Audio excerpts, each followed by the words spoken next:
সময়টা 1963 সাল। এক 8 বছরের বালক স্কুল থেকে বাসায় ফিরল। তার নাম ছিল বিল গেটস। সেদিন স্কুলের পরীক্ষার ফলাফল প্রকাশিত হয়েছে। ঘরে ঢুকতেই তার মা মেরি ম্যাক্সওয়েল দরজায় দাঁড়িয়ে। মা জিজ্ঞেস করলেন, বাবা, গণিত পরীক্ষায় কত নম্বর পেয়েছিস? বিল গেটস মুস্কি হেসে নম্বর বলল। মা জিজ্ঞাসা করলেন, এত কম নম্বর? ক্লাসে আর কেউ কি এমন নম্বর পেয়েছে? বিল গেটস মাথা নিচু করে বলল, মা, এই নম্বর একমাত্র আমিই পেয়েছি, কেউ পাইনি। মা তখন মৃদু হেসে বললেন, বাহ, বেশ করেছিস।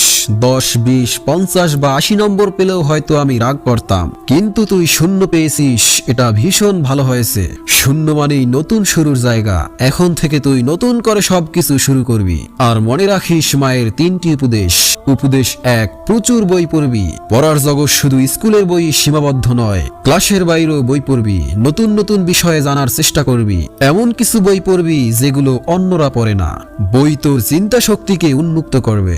উপদেশ 2, তোর চিন্তা ভাবনা তোর ভবিষ্যৎ তৈরি করবে। তুই যেভাবেই চিন্তা করবি তোর জীবন সেভাবেই গড়ে উঠবে। তাই বড় বড় স্বপ্ন দেখবি, এমন স্বপ্ন যা অন্যদের কাছে অসম্ভব মনে হয়। ছোট চিন্তা ভাবনা কখনোই করবি না।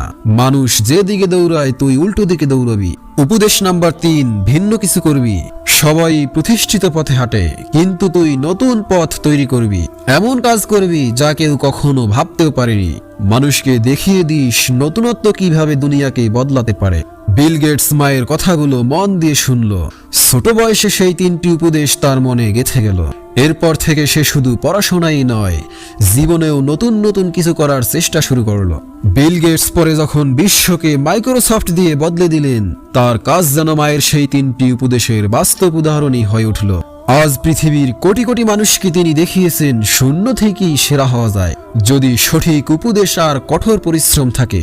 প্রিয় দর্শক, পৃথিবীকে বদলে দেওয়ার মতো প্রতিভা হয়তো আমাদের সবার মধ্যেই আছে।